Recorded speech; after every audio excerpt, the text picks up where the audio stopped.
깨어나십시오. 예, 깨어나시 바랍니다. 벌써부터 이렇게 약간 눈이 이렇게 반절 잠기신 분들이 계세요. 예, 깨어나시기 바랍니다. 우리 계속해서 마태복음 25장을 통해서 우리 종말의 때에 어떻게 깨어 준비해야 되는가, 어떻게 종말을 준비해야 되는가를 계속 나누고 있습니다. 25장에 보면 천국 비유가 세 가지가 있죠. 뭐가 있었죠? 천국 비유. 우리 그 열처녀 비유가 있었죠. 그래서 기름을 준비하라는 열처 있었고, 그다음에 또 약간 가물가물하겠지만 또 어떤 비유가 있었습니까? 달란트 비유가 있었죠. 그래서 우리가 주님께서 우리에게 주신 달란트를 어떻게 잘 활용할 것인가에 대한 이야기 있었고, 오늘 마지막 본문인데요. 양과 염소의 비유입니다. 양과 염소의 비유는 뭐냐면 천국 백성이 오실 때에 그렇다면 하나님의 백성으로서 우리가 어떻게 살아야 될까, 어떻게 주님의 오심을 준비해야 될까, 주님의 자녀로서 어떻게 살아야 되는지에 대해서 이제 막 가르쳐 주고 있습니다. 우리 31절, 33절을 보면 이제 심판의 때가 있어요. 계속적으로 앞에서도 심판의 때가 있었죠. 근데 그 심판의 때 누가 진행하냐? 보니까 예수님이 이제 심판자로 오십니다. 지금까지 무엇을 추구하며 살아왔는지, 어떤 삶을 살았는지 우리 주님께서 우리를 심판하시죠.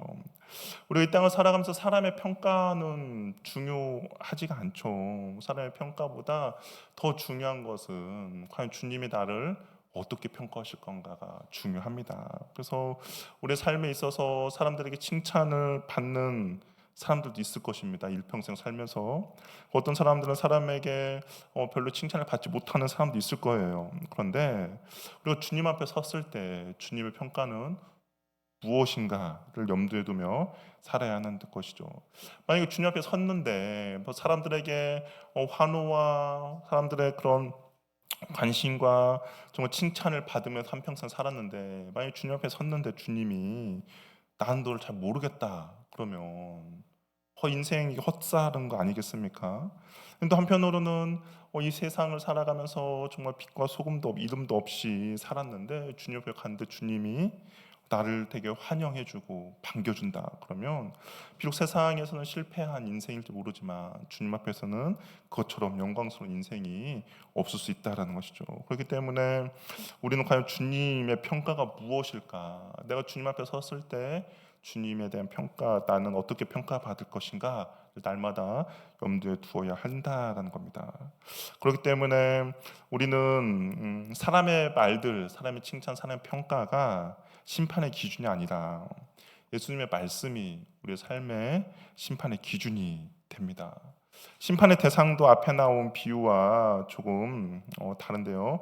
24장의 충성되고 지혜로운 종과 악한 종 열처녀 비유에서는 슬기 있고 슬기 있는 처녀와 미련한 처녀, 그리고 달란트 비유에서는 달란트 받은 사람만이 평가를 받았지만 이 양과 염소의 비유에서는 뭐라고 되어 있습니까? 모든 민족이 심판의 대상이 됩니다. 그러니까 한 사람도 주님 앞에 예외가 이제 없다라는 거예요. 누구도 주님의 심판 앞에서 죄되는 사람이 없습니다. 저 여러분도 주님의 보좌 앞에 분명히 다 서게 된다는 것이죠. 그래서 이제 보니까 어떻게 합니까? 먼저 양과 염소를 이제 구분합니다. 그리고 양은 이제 오른쪽에, 염소는 왼쪽에 세워요. 양과 염소는 누구나 구분할 수 있죠. 뭐 어렵지 않습니다. 근데 이제 그러면서 34절을 보면 이제 오른편에 있는 사람들에게 이렇게 이야기하죠. 우리 34절 말씀 한번 읽어볼까요? 한번 읽어보겠습니다. 시작.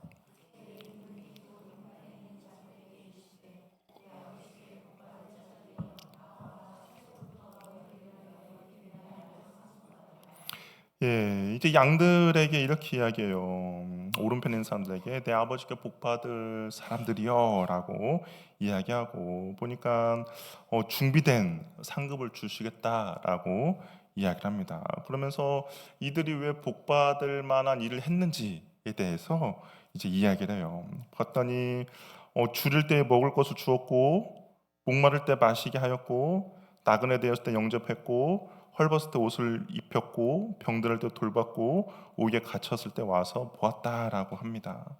이 한 행동들을 보면 어때요? 실질적인 희생과 헌신이 있는 거죠. 그러니까 나의 어떤 노력과 어떤 헌신과 어떤 수고를 누군가에게는 흘려 보냈다라는 겁니다. 보세요. 돈이 있어서 그냥 너가 사 먹어라. 물이 있으니까 너가 저 떠먹어라. 라고 한 게 아니에요. 어떻겠습니까? 직접 행동으로 보여준 것이죠. 이 말을 듣고 있던 오른쪽에 있는 사람들 물어요. 아니, 우리가 언제 이렇게 했습니까? 우리는 주님 앞에 그렇게 한 적이 없는데요. 줄인 것을 보고 음식을 대접했고 목마른 것을 보고 마시겠으며 나그네 되신 것을 보고 영접했으며 헐벗은 것을 보고 언제 옷을 입혀 주었습니까? 그리고 병드신 것이나 옥에 갇힌 것을 보고 언제 우리가 그렇게 배웠습니까? 라고 이제 한 반문을 우리는 주님께 이렇게 한 적이 없는데요 라고 이야기합니다. 그랬더니 주님께서 의미심장한 말씀을 하시죠. 내 형제 중에 지극히 작은 자 하나에게 한 것이 곧 내게 한 것이다 라고 이야기를 합니다. 주님께 직접 하지 않았지만 주님께서 내 형제에게 한 것이 이렇게 한 것이다 라고 이야기합니다. 그럼 우리는 이제 이런 질문이 생겨요. 그럼 모든 그리스도인들은 모든 사람에게 친절해야 합니까? 라는 질문이 생기죠. 우리 흔히 말해서 모든 사람에게 친절하면 세상적인 말로 호구 잡히는 거 아닙니까? 라는 질문이 들 수가 있죠. 근데 오늘 본문을 자세히 보면 바운더리가 정해져 있어요. 어떤 바운더리가 정해져 있습니까? 어떤 바운더리가 정해져 있어요? 너 눈에 보이는 모든 사람에게 친절을 베풀어라가 아니죠. 어떤 바운더리가 정해져 있습니까? 뭐 제 성경만 있나요? 내 형제 중이라고 되어 있잖아요. 내 형제 중. 예수님 심판하시는 예수님이 내 형제 중에 지극히 작은 자에게 한 것이 나에게 한 것이다라고 이야기합니다. 그러니까 모든 세상 사람이 아니에요. 내 형제라고 이야기합니다. 우리 형제라면 어떤 의미일까요? 이스라엘 백성들이 형제라는 의미는 어떤 의미가 있을까요? 한 공동체죠. 우리가 모세오경을 보면 이웃을 사랑하라 어찌라는데 그 앞에 붙는 단어가 있으나 무엇입니까? 내 형제라는 단어가 붙어요. 그러니까 이스라엘 백성들 안에서 형제는 한 공동체입니다. 공동체 안에 있는 사람들을 이야기를 하는 것이죠. 그러면 우리들에게 있어서 형제는 누구겠습니까? 우리들에게 있어서 형제는 누굴까요? 내 옆에 있는 지체라는 거죠. 우리가 하나의 공동체니까. 나와 함께 신앙생활을 하고 있는 지체라고 이야기했습니다. 그 지체에게 한 것이 예수님 어떻게 평가한다는 거예요? 내게 한 것이라고 평가를 한다라는 것이죠. 우리가 만약에 예수님이 굶으시거나 예수님 목마르시거나 예수님 헐벗고 계시면 우리 중에 누가 가만히 있겠습니까? 그렇죠? 만약 예수님께서 목마르다 하고 여기 계세요. 그러면 여러분 어떻게 하시겠어요? 그쵸. 가장 먼저 떠가죠.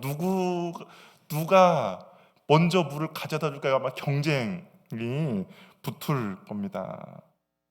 그럼 내가 할 수 있는 최고의 곳을 섬겨줄 거예요. 오히려 대접을 하고도 입맛은 맞으셨는지 심기가 불편한 건 없는지 옆에 계속 노심초사해서 서 있을 겁니다. 근데 주님께서 뭐라고 하냐? 내 형제에게 한 것이 바로 내게 한 것이라고 이야기를 하고 있는 것이죠. 그러니까 내 형제의 그 필요를 채워주고 내 형제의 아픔을 돌봐주고 내 형제의 목마름을 채워주는 것이 예수님께서는 자신에게 한 것으로 평가를 한다라는 겁니다. 그렇다면 양의 자리에 있을지 염소의 자리에 있을지 알 수 있죠. 우리 앞에서 말한 그 6가지를 한번 잘 생각해 보면 지금 나의 위치는 어디에 있는지 우리는 알 수 있습니다. 내가 열심히 살아서 성공했느냐가 아니라 예수님의 판단 기준에 나는 이웃을 사랑했는지를 예수님께서는 보신다라는 겁니다. 이 41절에서 46절을 보면 저주받은 사람들이 나옵니다. 염소에 해당되는 사람이겠죠. 이들은 분명히 이제 영생이 아니라 좀 영원히 불에 타는 그 형벌을 받게 돼요. 예수님의 평가 기준은 6가지입니다. 앞에서 칭찬했던 사람들과 동일한 기준이에요. 줄일 때 먹을 것을 주었는지, 목마를 때 마시게 했는지, 나그네 되었을 때 영접했는가, 헐벗을 때 입혀 주었는가, 병들었을 때 옥에 갇혔을 때 돌봤는가 하는 것이죠. 그랬더니 이 이야기를 들은 사람들이 반발을 합니다. 아, 우리가 언제 하지 않았습니까? 라고 반발하죠. 이에 임금이 뭐라고 대답합니까? 지극히 작은 자에게 하지 아니한 것이 곧 내게 하지 아니한 것이라고 이야기를 하고 있는 것이죠. 신앙 공동체는 어떻습니까? 예수님 중심으로 묶여 있는 거죠. 교회라는 것이 바로 그렇게 돼 있어요. 그래서 내가 내 옆에 사람을 어떻게 대해주느냐가 결국에는 주님에 대한 평가라는 겁니다. 내가 옆에 사람을 미워하고 핍박하는 것이 단순히 그냥 그 옆에 사람을 미워하고 핍박하는 것이 아니라 주님은 어떻게 받아들인다는 거예요? 나에게 한 것을 받아들인다는 거죠. 우리가 이 부분은 사도행전 지금 말씀을 통해서 잘 알고 있지 않습니까?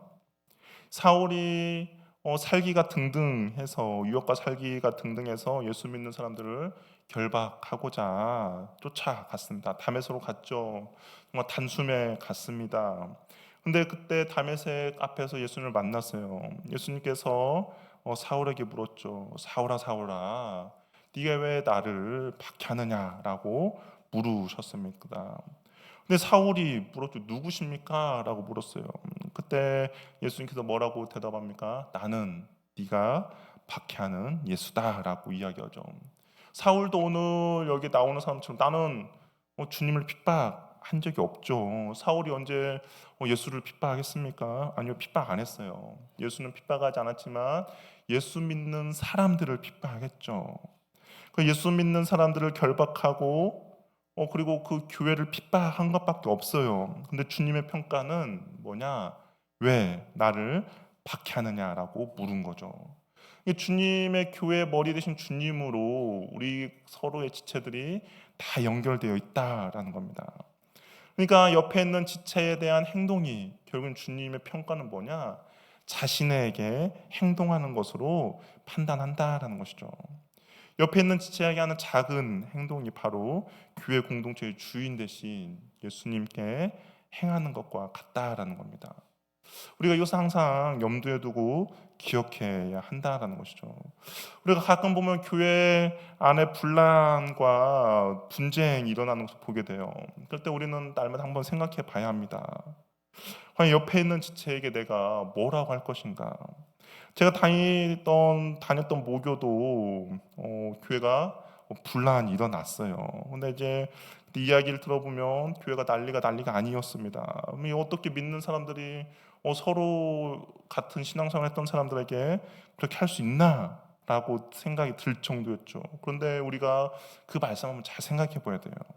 내가 이 지체에게 했던 것은 결국에는 주님께 하는 행동이다라는 것을 꼭 기억해야 하는 것이죠. 그렇다면 우리가 내 옆에 있는 지체에 향하여서 내가 어떻게 대우해주고 어떻게 행동해 주어야 하겠습니까? 내 만약에 옆에 있는 지체의 멱살을 잡았다. 그러면 주님은 어떻게 평가한다는 거예요? 내 멱살을 잡았네라고 평가를 한다는 것이죠. 우리의 작은 행동이 이 공동체의 형제 자매들에게 하는 그 행동, 말, 그 모든 것들이 주님은 자신에게 한 것으로 평가하고 판단한다라는 겁니다. 우리 한번 옆에 있는 지체 한번 바라보시기 바랍니다. 어떻게 보이세요? 사랑스럽습니까? 예, 사랑스럽게 보여야 돼요. 사랑스럽게 보여야 우리가 주님을 사랑한 것처럼 보이게 된다라는 거죠. 우리 성경을 보면 주님께서는 화려하게 등장한 적이 없으세요. 항상 초라하고 낮고 정말 변변치 않게 등장합니다. 근데 사람들의 시선은 어떻습니까? 항상 화려한 걸 쫓는 거죠. 높은 자를 바라봅니다. 그러다 보니까 주님과 이거 눈높이가 맞지 않죠. 주님 항상 낮은 곳에 있고 오늘 여기도 보면 연약한 자들이라고 하지 않습니까? 가장 낮은 자들, 가장 연약한 자들에게 한 것이 나에게 행동이라고 하는데 세상은 항상 높은 곳을 바라봐요. 높은 곳을 바라보고 정말 잘 차려입고 사람들이 존경받고 명성 있는 사람들만 바라봅니다. 근데 주님의 시선은 어디에 있느냐? 항상 낮은 자리에 있는 거예요. 어린 자리에 있고 헐벗고 아픈 자들이 있는 거죠. 그럼 우리의 시선도 어떻게 돼야 할까요? 주님의 시선과 맞출 때 그런 지체들이 보이기 시작하고, 그리고 그런 지체들을 우리가 사랑하며 헌신하며 수고할 때 결국 주님이 그 사랑을 그 주님께 한 행동이라고 이야기를 합니다.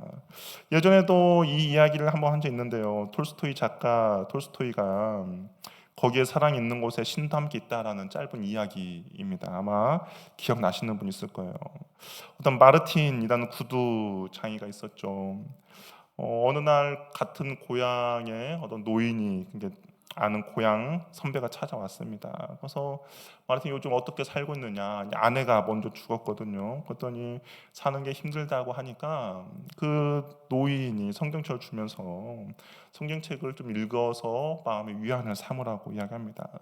날마다 성경책을 읽었어요. 근데 성경책 읽는 도중에 이제 작가니까 누군가 자신을 부르는 소리가 들렸습니다. 마르틴 누군지를 모르고 고개를 돌렸더니 아무도 없었어요. 그런데 이런 음성이 들렸습니다.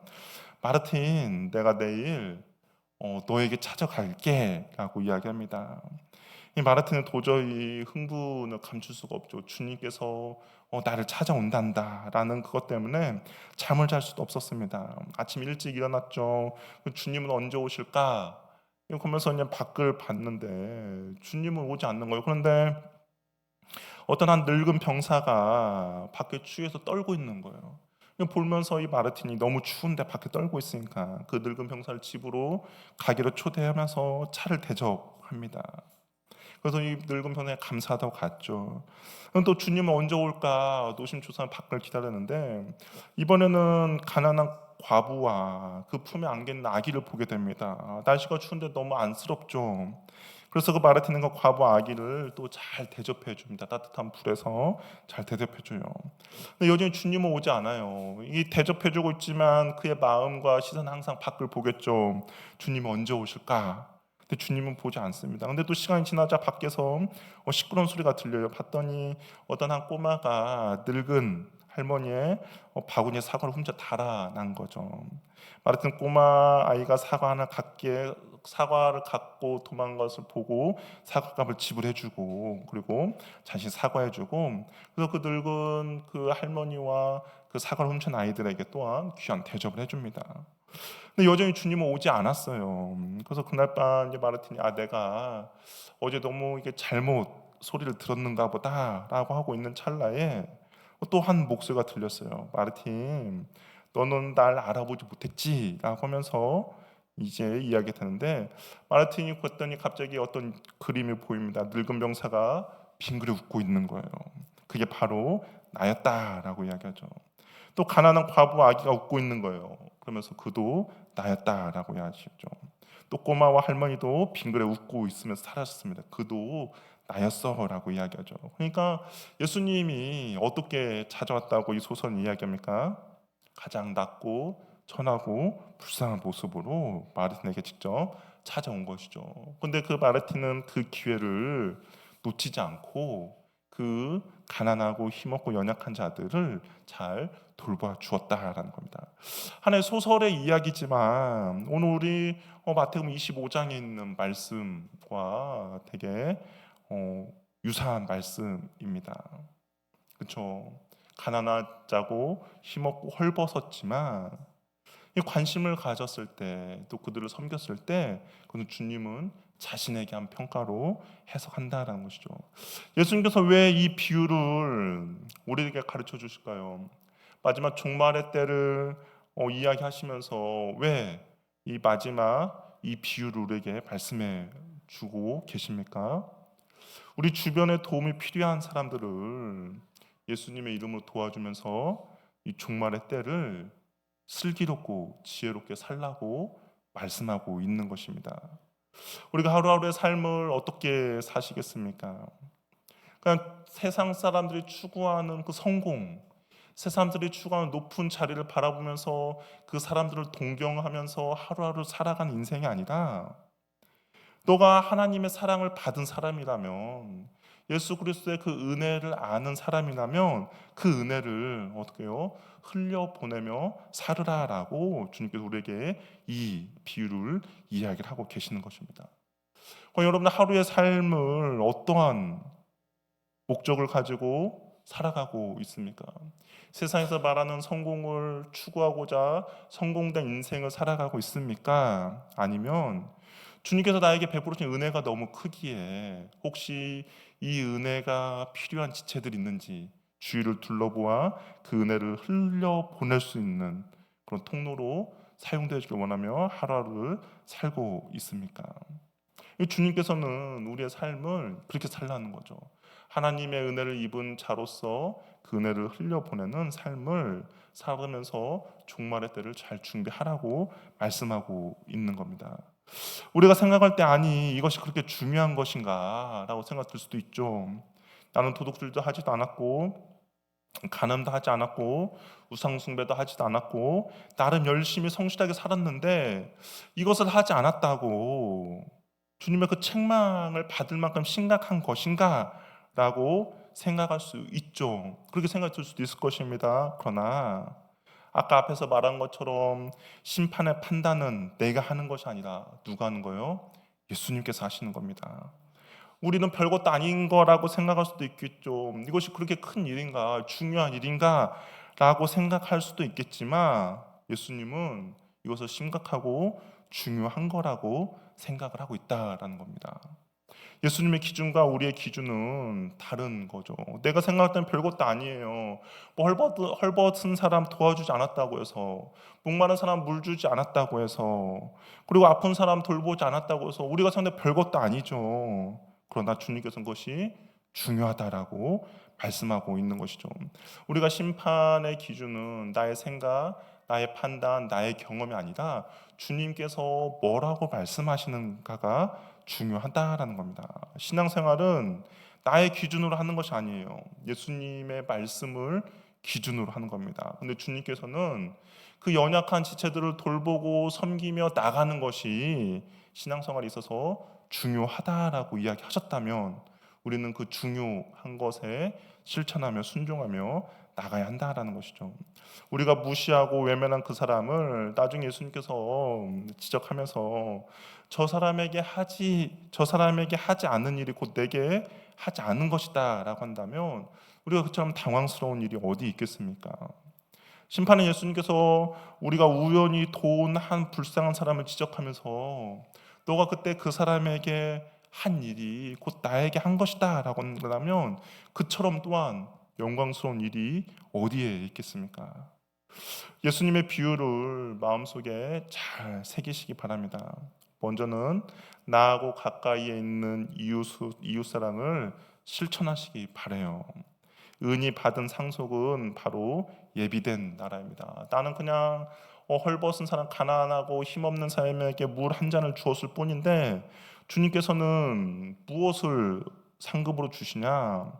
예비된 나라를 상급으로 주신다는 겁니다. 너무 과분한 대가죠. 나는 겨우 먹을 것 하나 주고 마시게 했을 뿐인데 나라를 상속받는 것은 어떻습니까? 남는 장사죠.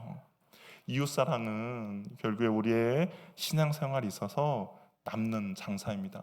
비록 이 땅에 있어서 내가 헌신하고 수고하며 노력하며 때로는 나의 시간을 들일 수도 있고 때로는 나의 재정이 들어갈 수도 있습니다. 그러나 결국에는 놓고 보면 이것처럼 남는 장사가 없다라는 거예요. 이웃사랑을 온전히 실천하며 나가는 저와 여러분이 되기를 바랍니다. 하나님의 은혜는 계속 흘러가야 되죠. 우리 뭐 그런 이야기 많이 듣지 않았습니까? 사해 바다가 왜 죽음 바다입니까? 들어보셨죠? 왜 죽음 바다라고 이야기 들으셨어요? 왜 사해 바다는 왜 죽음 바다라고 이야기합니까? 물은 공급은 받는데 그 물을 흘려보내지 않는 것이죠. 계속적으로 물은 받는데 흘려보지 않으니까 그 바다는 죽어있는 바다라고 이야기합니다. 우리 은혜도 마찬가지죠. 하나님께서 나에게 은혜를 주셨을 때 내가 그 은혜를 흘려보내면 계속적인 하나님 은혜가 나에게 공급되어집니다. 그리고 그 은혜가 흘러가는 곳에 새로운 생명과 하나님 은혜가 더욱더 흘러넘치게 되는 것이죠. 어떤 사람은 이런 이야기하죠. 왜 나에게는 하나님 은혜가 오지 않는가? 왜 하나님의 은혜가 나에게는 더 이상 공급되지 않는가? 그렇다면 우리 한번 생각해 보시기 바라요. 나는 과연 그 은혜를 흘려보내고 있는가를 한번 생각해 보시기 바랍니다. 왜냐하면 하나님의 은혜를 흘려보내는 사람에게 주님께서 그 더욱더 은혜를 부어주시기 때문입니다. 그렇기 때문에 저 여러분의 삶에서도 그 하나님의 은혜를 날마다 흘려보내고 또 하나님의 은혜를 날마다 공급받는 저와 여러분이 되기를 바랍니다.